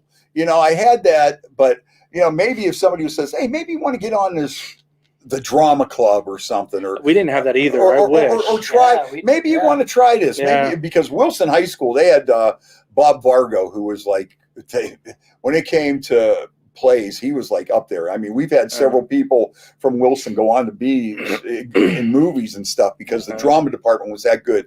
But when I look back on it, even from the technical aspect, like working lights and sound and the cues and everything, there's a lot of stuff behind the scenes there that I think may have benefited me at some point, that kind of stuff. But I think back then people didn't realize that, that could be a career for somebody, or that could be, I remember, me and my buddies, we would write these, we had this notebook and we would write funny stories about people, and it was just like an ongoing thing. And when I think about how good it was back then, and like, maybe you would have thought if you had a teacher that might have looked at that instead of saying, what are you doing here, asshole? Give me that. I'm throwing it in. You can come after class and pick it up or whatever. If somebody looked at that and said, hey, that's pretty funny shit. you know what? Hey, you might have a knack there, but people I don't think thought about that as like careers back then. At least not in Youngstown, you know. Well, even today, I mean, that seems the art, music seems to be like I mean, it's such an integral part of our lives, but there's no industry or what's the word I'm looking for. Well, maybe now it's getting that way that people see it, but especially in 1975, nobody was thinking that like, hey, maybe you should be on the radio. Nobody would sit there and tell you that. I didn't even know that was a job. And that's where I was going. Like it's not a career path. And you reminded me like back in the day, right before they had movies, they had with the sound, like what they call talkies, right? I always hear the story. My great uncle played violin, and he led at the what was it, Warner Theater, right? They brought in the movies, and they had no sound. It was just words, right? And they played music. Well, he would play the music with whatever was sent for the movie, or if the movie didn't have any music, he wrote it. Yeah. Yeah. Wow, that's cool. I never heard that. That's neat. When Warner Brothers moved to California, they wanted him to go, and man, I wish I could get in a time machine and tell him, hey, go with that. Might be a good idea to go. He stayed behind. He had a Stradivarius, and somewhere my aunt donated it to a conservator music. Oh, that's cool. Well, see, both of you guys are lucky in that sense because your dad was teaching arts in school and into that sort of thing. And then, of course, your family and with your grandmother and everything. So you guys had a little inside track on that because, I mean, let's face it, and especially even at my time or before that, I mean, if people wanted to get into like a band, chances are their parents would be get a haircut, turn that guitar down. I mean, you hear that story a lot where parents I heard that all the time anyway. Right? Yeah, I know. I used to my dad was always threatening to cut my hair. But when Rob ran in with me, we had a studio down in Girard, and that's where we rehearsed. But before that, it was always in my house over in Liberty. So my grandmother was the one that got it because she was the pianist and she did it for a living. My parents way against it. My dad was the principal of Liberty High School. Oh, and my mom was an English teacher, and they were like, cut the hair. Oh no, 4-year degree and be a teacher type of thing. They just hated the fact that I was doing that. But it was really funny because we were in the basement, and my grandmother, as she got a lot older, reminded me, and I'm not trying to be mean, but I'm just saying she reminded me and a lot of my friends of the Where's the Beef lady. Yeah, remember her? Right. So we'd be downstairs like practicing like a Journey tune or something, and she'd be like, you'd hear like the door open. We'd stop and start talking. You hear the door open upstairs. You hear the shuffling come the stairs, and she'd be like, you boys are just a little out of key on this part, and this one's a little rushing here. And just start critiquing our band.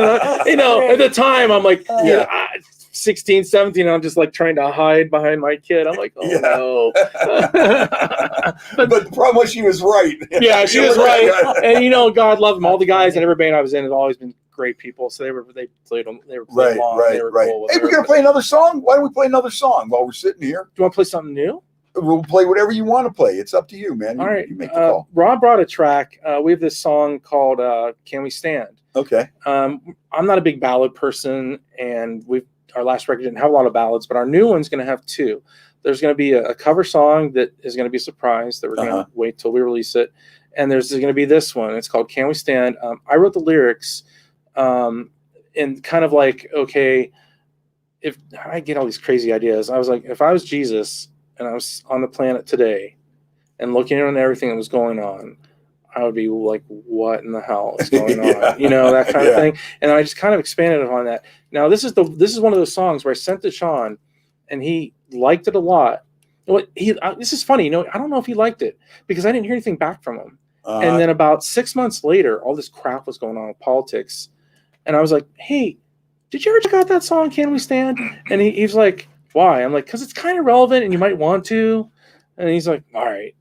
So he's like, yeah, I changed some stuff. So he got rid of that perspective I had a little bit. Yeah. But it is kind of like about a coming together kind of thing. Yeah. And it's the melody lines and the stuff he came up with it's great. Dude, don't mess with my song, man. Yeah, dude. Yeah. So he cannibalized it. See, that's one of the things of being in a band, right? Yeah. You gotta humble yourself. I love his writings. I was like his biggest fan, probably. Yeah. So I'm good with it, and I like what he did. It's still called Can't Withstand. It still has over a quarter of my lyrics, but he changed a lot of stuff. But the icing on the cake was another Dokken reference. You know, there's this Dokken song, slow song that I love that never got a lot of play. We were just talking about this at dinner tonight at the Avalon, another great local establishment. Oh yeah. There's a song by Dokken on the live record that's the studio song in there called Walk Away. And one of the things I love about that song from a songwriting standpoint is how crescendos at the end, and Don just starts this falsetto high screaming, but in this very slow power ballad. And it just was always real powerful to me. And I always really liked it. And it's always been stuck in the back of the head. Uh-huh. Right. And so we send the lyrics and demo to Rob. Rob lays down his thing. I'm like, wow, it sounds so great with your voice, but it was like, still like it needed something at the end. Yeah. So Rob and he'd be like, how's this? I'm like, I just can't. And then the back of my head pulled forward. Yeah. The Beast from the East thing. I'm like, try something like this. And he's like, okay. And he sent it back. I'm like, there it is. Because he just incrementally gets higher and higher and higher, and it just builds into this song. And then it just goes quiet, and there's just piano, and it's just. See, that's what's so great about the creative process, when you bounce those ideas around and everything, and then it finally gets to the point where you just sit there and go, yeah. I mean, there's just something so satisfying and so fulfilling with that. Once you get something like that going, and you're just like, damn, and then it's the feeling that you get. All right, let's play this one. Oh, how about a beer? Hey, I need a beer over here. Let's go. Come on, man. Boy, I got to get some new guests in here. Look at that. Slacking, oh man. Yeah, we're over here bullshitting and we're not drinking. I throw it, but it's gonna blow up. You want something, Rob? You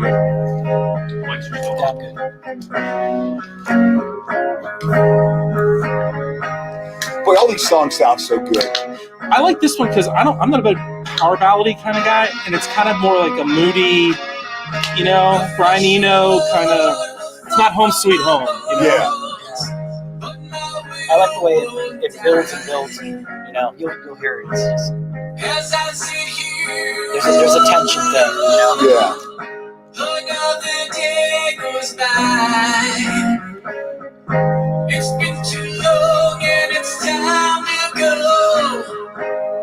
Always wish we had more to show. Good and bad, evil and sin.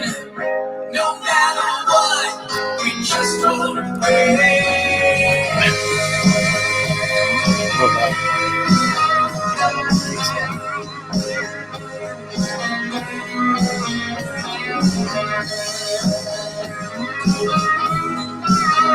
Doesn't have that 80s hairband feel, but it still sounds like us. So that's what I like.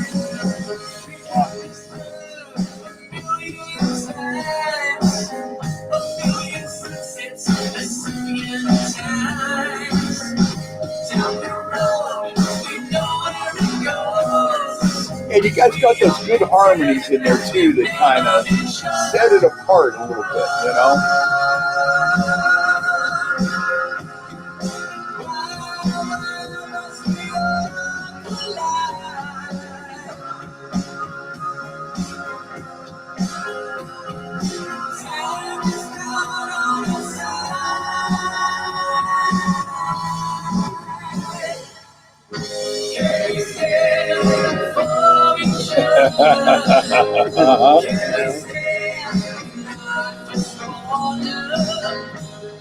It's like life is too short, Cut out all the bullshit, Everybody get along. And your voice is a little lower, so it's not like the typical hair metal. You're lower, and it makes it sound different. But the riffs and the music are still, and it's heavy. but it's not like poppy heavy. You It know? almost sounds to me like an Alice in Chains ballad. Yeah. You know, I don't know. To me, a little bit like off of Dirt. Yeah, that's interesting. I love hearing people compare a song. Right? You know, It's always like, different. Everybody Yeah. hears something different, right?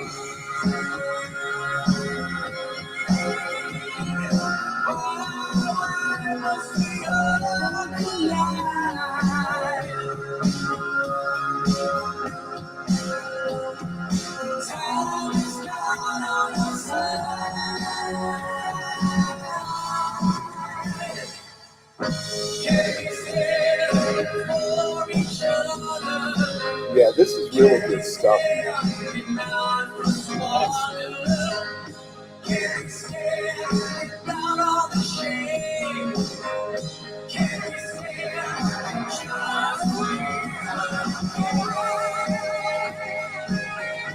It's like your inflection and stuff still got that metal sound to it, you know. It's it's really good.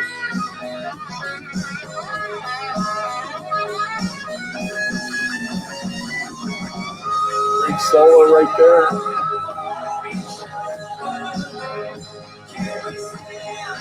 See, it starts to build a little bit, Yeah. and then we squeeze his nuts at the end.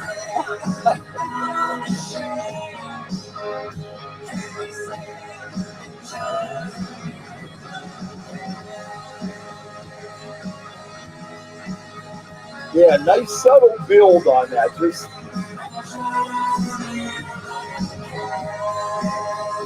Is it this one here? Yeah, something like that.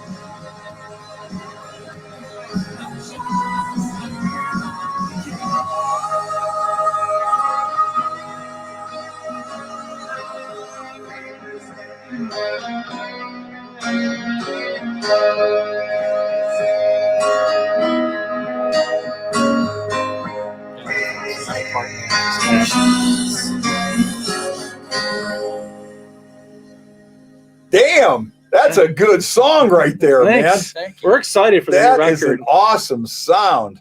That is an awesome sound, man. We're stoked for the new record. I got to tell you this. The one good thing about COVID is I sent so many lyrics to Sean, and Sean has really been he's very more invigorated about writing than he has been in a long time. And it was funny because we did half of our old songs on the last record with some new ones, and that was kind of the plan for the next one was to do kind of the same idea, do the other half of our old songs. And he's like, I told him, no matter what, we're gonna keep this fun. It's all on the fly. It's all loosey goosey. And he's like, yeah, if I'm not having fun, I don't want to be involved anymore. So he hit me up about a month or so ago and was like, you know what? We've got so much new material. And he's like, and I really want to keep this fun and interesting to me. Let's can the old stuff. Let's have the new album be all new music. He's like, listen to this stuff. I go, yeah. I go, it sounds good. Yeah. And we've got some, if anybody was at our show in LA, we sold we reissued that. You have one over there that's a reissued CD from the LA show. And there's a song on there. It's another demo called Gasoline. And the song Gasoline is a love song that I wrote about my wife. Do we have one here? We want to play it? No, we don't have to play that one. Sure? Okay, whatever one you want to play. Let's play another one. That sounded so good. And then, now I feel bad we didn't jump into some more music earlier. Oh, it's we had a good conversation going. Good conversation is always the best thing. But yeah, we're just excited about the new record because we have that Gasoline song's going to be on there. That one, we have another song called One Shot. Sean's sending me a new one called Firefly, and there's just like a whole bunch of. It's going to be. I think we're going to really blow people away. It's not going to be 80s hair metal, but it's going to be Apocalyptic Lovers / Love and War 2021. It's going to be a metal record in 2021, and it's exciting. We're really pumped. I would definitely say. So now, how are you going to promote this? Now, I know you're really good at marketing, even for the promotion that you did for the show today, video and everything. I mean, you're off the charts, man. Dude, I mean, I'm not taking. I can't take credit for that. I'll stick it everywhere. Yeah. Sean used to call me Holster Boy because you remember, right? He knows, right? He called me Holster because no matter where we were, I'd pull a CD or tape out of my ass and give it to somebody. He'd be like, "Where'd that come from?" I'm like, dude, I have it on me all the time, But I told my wife, I was like, the algorithms on Facebook, it really work best with like video. Yeah. Can you whip something up to help promote Freddie's show? And she's like, sure. And it come out awesome. Yeah, I'm looking at that. I mean, it doesn't look like anything you see on Facebook right now. It's very unique. You're making me feel bad. You're making me feel like a loser. Like that's where I should be. And it's like, okay, these guys are showing me up out here. No, it looked really yeah, we want to good. drive people to your show. Get the Youngstown. Well, that's studio. the whole thing. I mean, that's one of the reasons that I do this. Is because we could sit down and share stories and share some music and stuff, especially now when it's hard to get anything on the radio. There's no more homegrown shows, things like that. So it gets really tough. And I just really like to bring you guys in and, shoot the breeze. And we all have these good stories and everybody loves to reminisce, especially about the old beer joints in Youngstown. Yeah. Well, you start talking about these old bands and you start talking about Fox and Hound or Seclusions or any of these places, Park Inn, JB's, RJ's, C&R Saloon. Everybody has some kind of a memory. Right. Oh, yeah. Totally.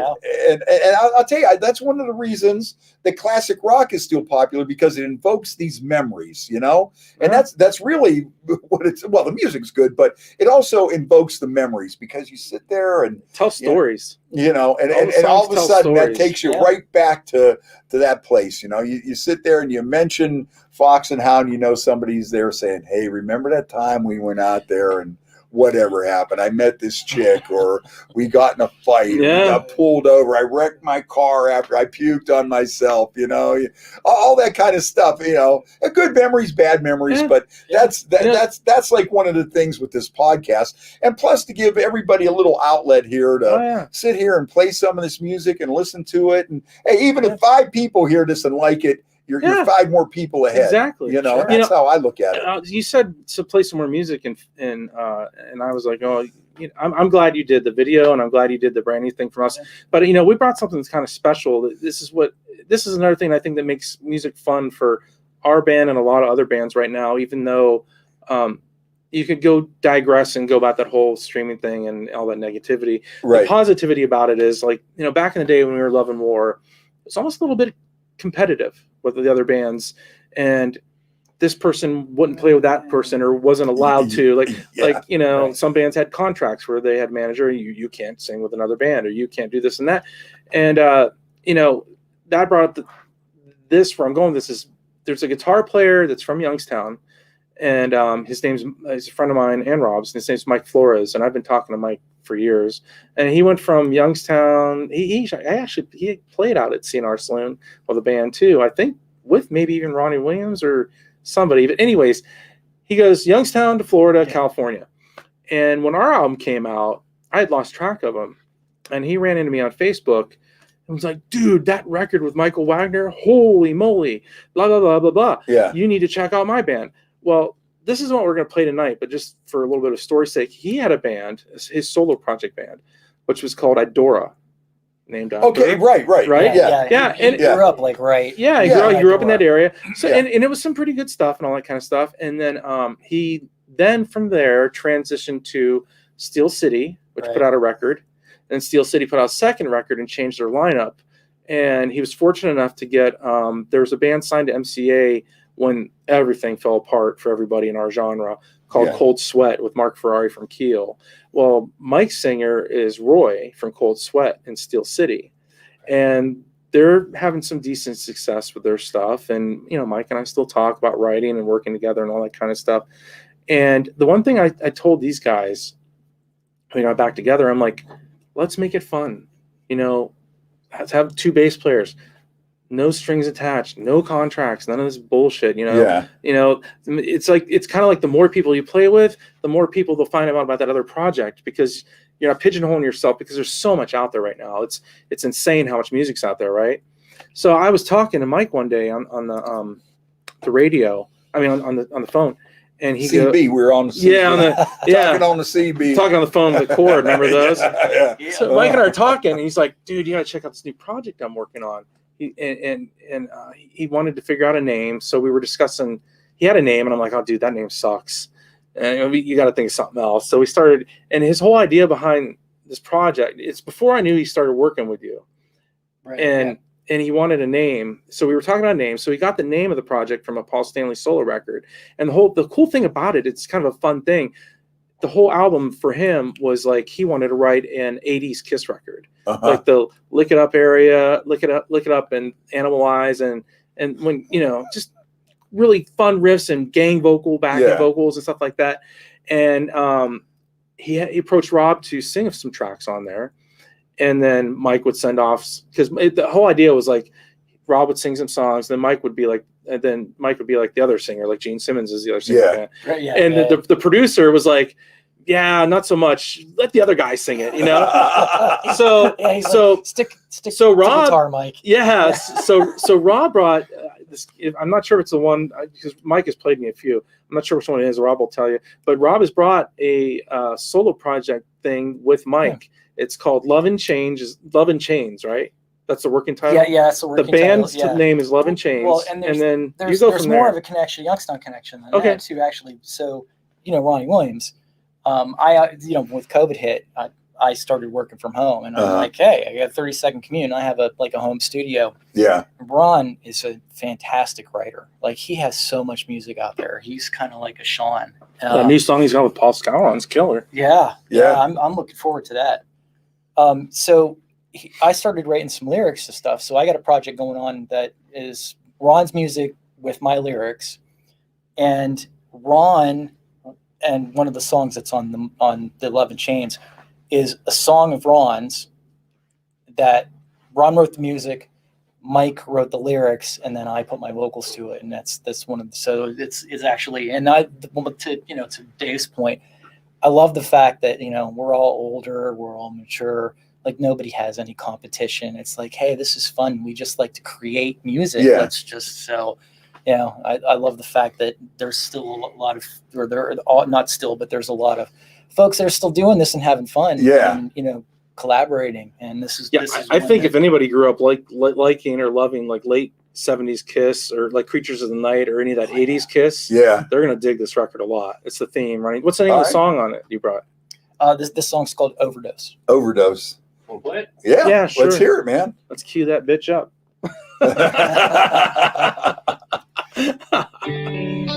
So Mike wrote the lyrics on this one? Yeah. Okay. I don't know if I've heard Overdose or not. I don't think anybody has. Oh, this is a first. World classic, world premiere. It's like Headbangers Ball. It's turning into Headbangers Ball right now. Don't you miss Headbangers Ball? Wasn't that, back in the day, wasn't that like everybody had to watch Headbangers Ball? Dude, that the video that you liked by my wife did, that was in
he was in somebody.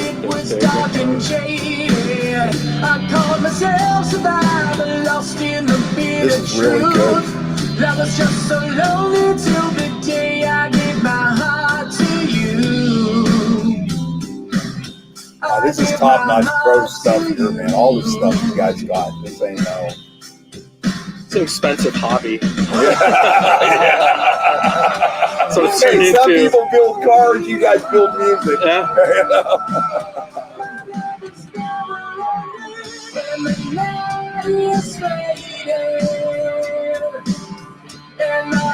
Let's put stuff down like this. It sounds so good, man. I mean, So who did music for this, Ron? Yeah. So Ronnie Williams did the music. Mike did the lyrics. Right. Who wrote the melody line for the vocals? Mike had a, A working one. A bass working one, and I kind of elaborated on it with my spin on it. This is my least favorite one of all the stuff I heard from that project. Should have brought a different one. Rocked. It's such a sad. It's because he doesn't like ballads. It's such a sad. It's a good song though. Those other ones just a couple of them just awesome.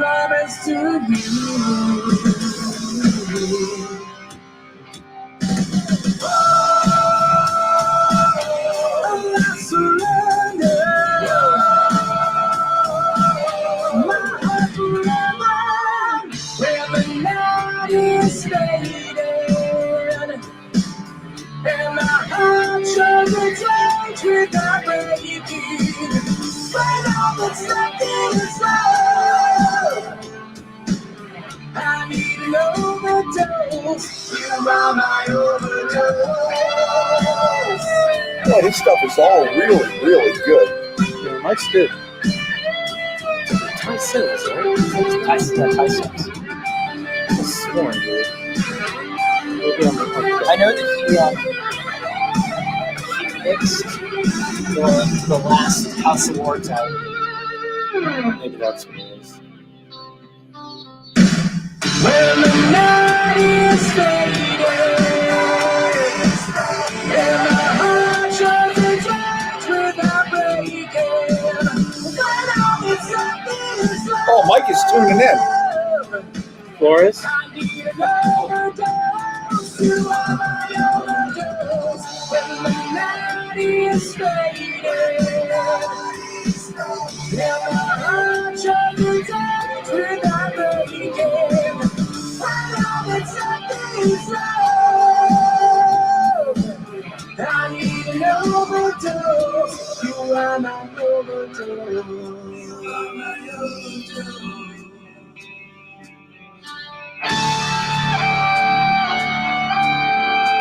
Oh, nice the way that kicks in right there at the end.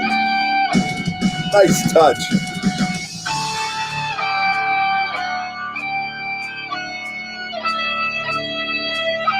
That sounds really good. What do you think, Lucas? That's killer. All right, man. Our producer, Lucas. Hey, how about a nice hand for Lucas? He's been doing a great job here all night long. He's right on the ball tonight. And what do you think, Lucas? You like it? Sounding good, huh? Yeah, that sounds great. I love it. You know, it brings that nostalgic feeling.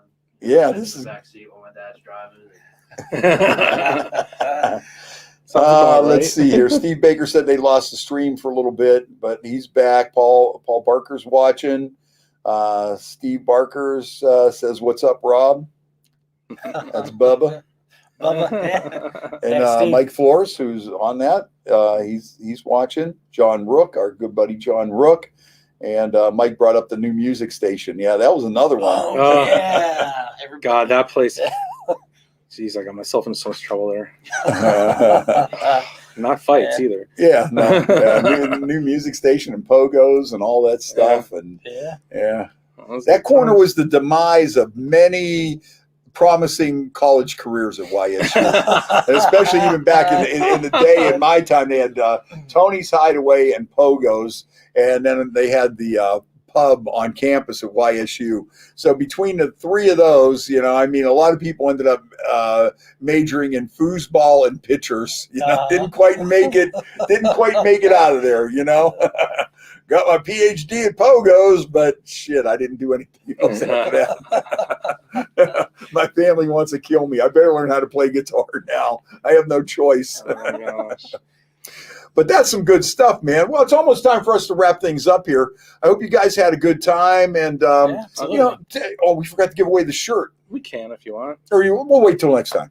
You guys want to come back on somewhere down the road once we get some stuff cooking and we get close to releasing some stuff? And, either a show coming up or the stuff coming out. Yeah. Whichever comes first. We never know. Yeah, right. Like I didn't see that whiskey gig coming at all. It's like we put out the album, then we did a crowdfunding thing a year after the album came out for the vinyl. That did well. We got you brought it with you? You brought it? Of course I did. I wanted to show that to you. So that was crowdsourced, and that went well. And then we thought we were done with that album after that, and then the whole whiskey thing came up. So then we reissued the CD, and so we're just looking forward to finally putting out the new record. So we're excited about that. I think all this stuff sounds really good, man. It's all really good and really original.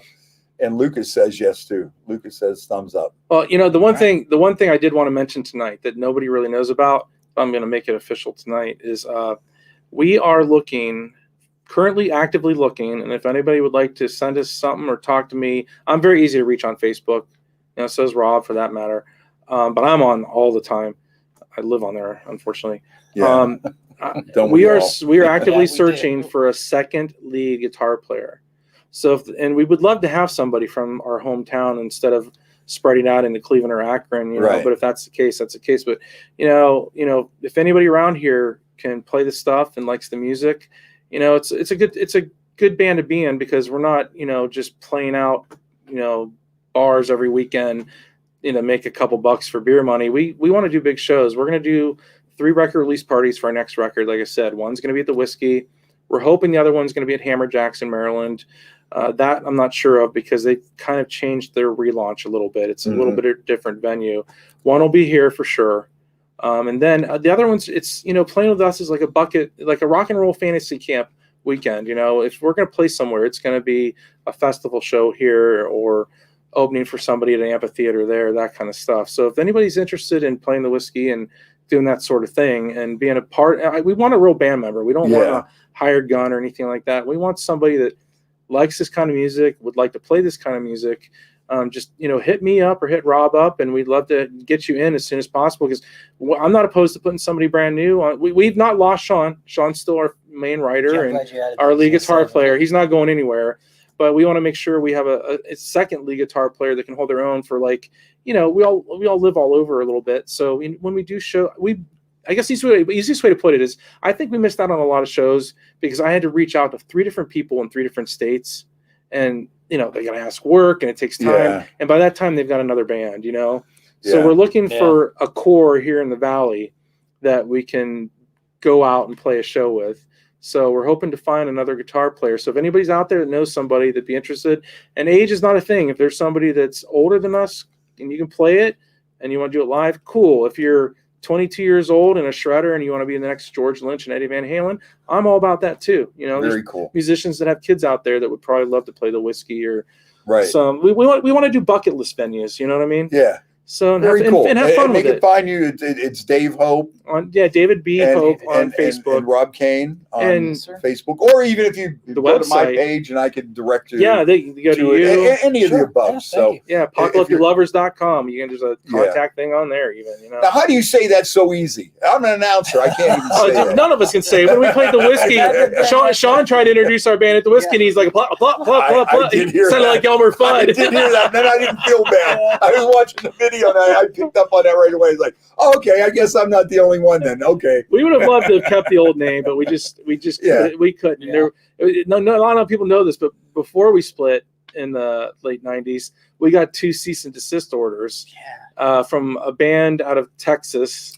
And so our manager only protected the name in the state of Ohio and didn't do a nationwide search.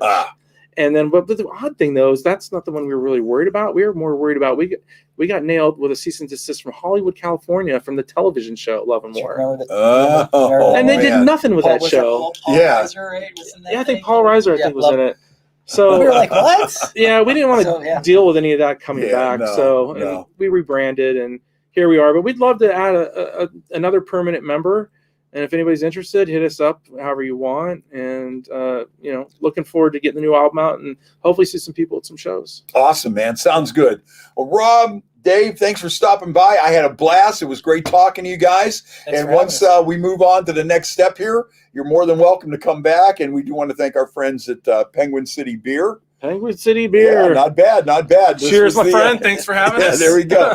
Well, listen, man, it's a great time. The shirt fits me real nice. And, the music sounds great. So best of luck on everything. And once we get back to, once you guys take this to the next step and figure out where you're heading next, we're more than welcome to come back. Awesome. And we'll take it from there. Nice. Thanks, guys. Thanks for coming down. Right And on, one man. more time, how about a nice hand for our producer, Lucas, the man. Yeah, thanks. All right, thanks, Thanks, Lucas. Lucas. Have a good one. Peace All out. right, everybody. Thanks for tuning in. And I don't think I'm going to be back next week. I'm probably going to be off for 2 weeks, and then we'll be back after that. Sounds good. So thanks. Thank you for listening to this show on Youngstown Studio. If you like our programming, we invite you to subscribe to our YouTube channel, follow our Facebook page, or subscribe to your favorite podcast platform like iTunes or Spotify. This is original Youngstown content,